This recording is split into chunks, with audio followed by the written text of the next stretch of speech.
Good afternoon, my Real News Midday TV family. Welcome back to the channel for another news update. And in the news this afternoon, man charged with arson over St. Anne house fire. A 23-year-old man from St. Anne has been charged with arson after he allegedly set fire to the home of another resident with whom he had an ongoing dispute. The accused, Evan Whiter of Fort George, was charged following a police investigation into the April 10, 2024 incident in the community. Reports from the St. Anne's Bay Police indicate that around 8:30 p.m., Whiter went to the complainant's house and allegedly set it on fire. The police and the fire department were alerted and an investigation was launched.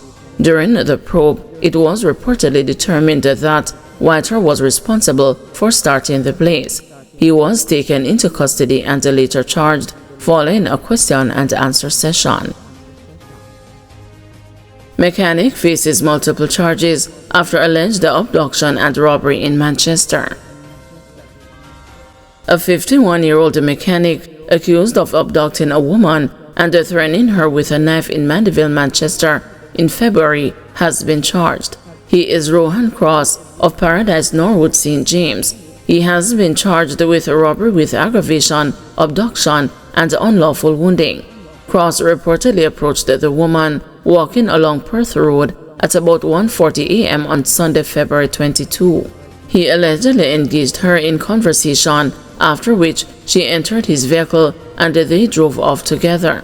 According to police reports, Cross then pulled a knife and demanded her belongings. Fearing for her life, the woman surrendered her Samsung A03 cell phone and handbag, valued at approximately $30,000, a police statement said.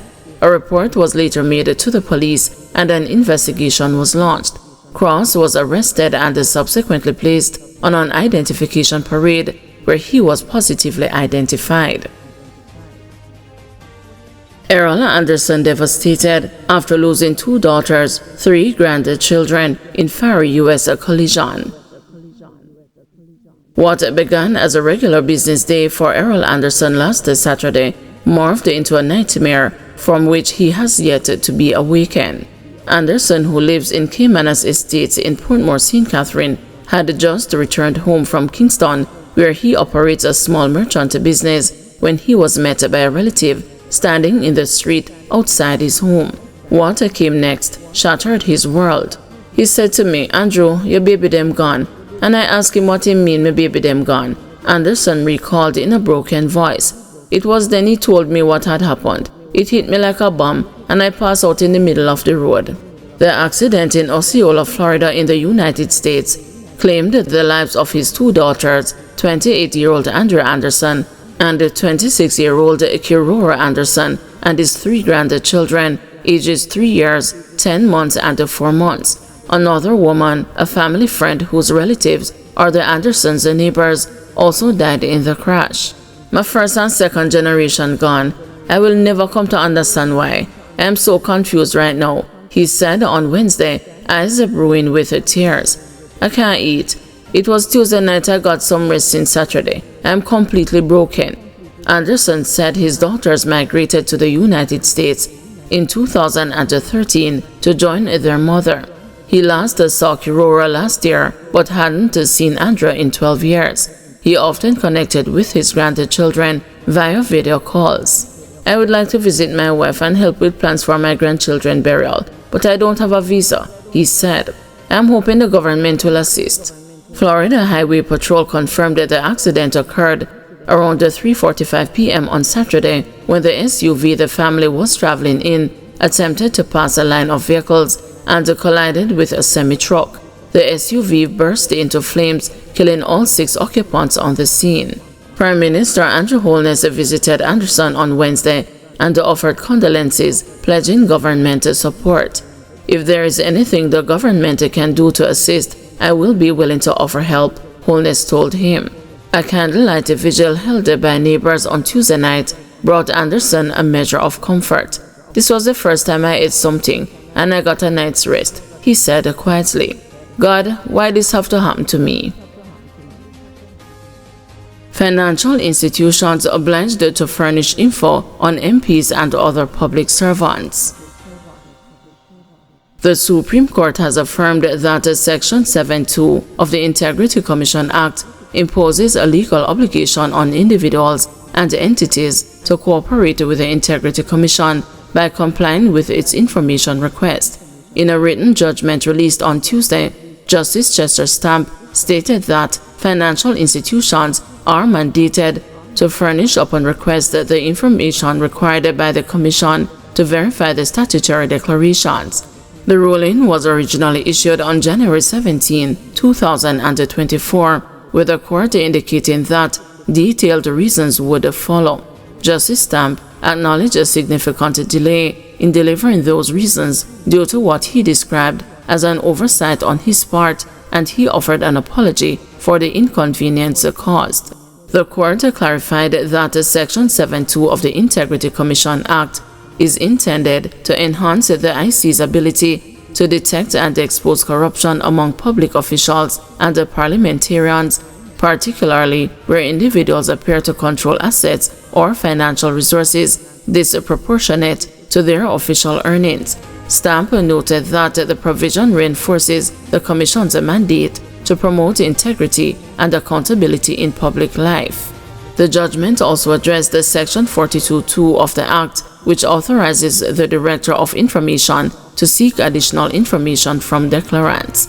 On the other hand, when he proceeds under Section 32(1)(b) to make inquiries to determine the accuracy of information furnished in the statutory declaration, it would be illogical for him to seek a verification of that information from the declarant who provided it, Stamp asserted.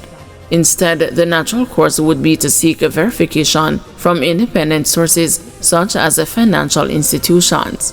The IC had turned to the court in November 2021 after Barita Investments Limited refused to comply with a June 2021 request for information related to 151 public officials.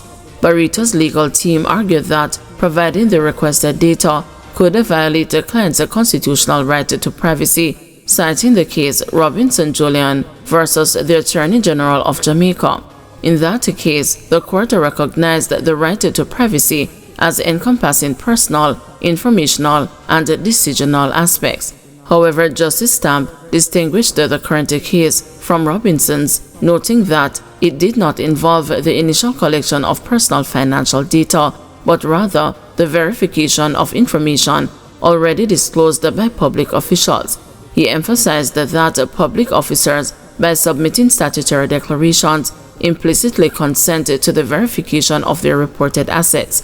This consent, he argued, is inherent to the statutory declaration process, which prioritizes transparency and accountability. Consequently, such information falls outside the scope of the privacy protections the Charter aims to safeguard, Stamp said. In a statement issued on Wednesday, the IC welcomed the court's reasoning, highlighting its relevance as Section 7 of the Integrity Commission Act is currently under review by a joint select committee of Parliament. Justice Stamp concluded by underscoring the critical role of the Integrity Commission Act in safeguarding Jamaica's governance. He said it is a matter of public notoriety that corruption is endemic in Jamaica. Corrupt practices and enterprise are typically concealed, necessitating robust mechanisms for detection and enforcement, he wrote. At a June 2025 meeting of the Joint Select Committee reviewing the Integrity Commission Act, some committee members questioned whether the Director of Information should request information from third parties on parliamentarians' financial affairs without first seeking their permission.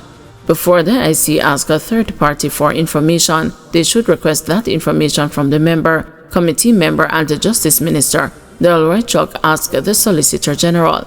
Continuing, he said, "It seems to me if they are going to ask for information from a financial institution, the financial institution has a right to say first no. But the financial institution can say yes. But if it says yes, isn't that an invasion of the member's privacy?" Responding, Solicitor General Marlene Aldred said, Even if it is considered an infringement, I suspect it would fall under general derogation. I think it would be something that would be considered reasonably justified in a free and a democratic society because of the aim of the act. Guys, thank you for watching. See you this evening at 6 p.m. for another news update.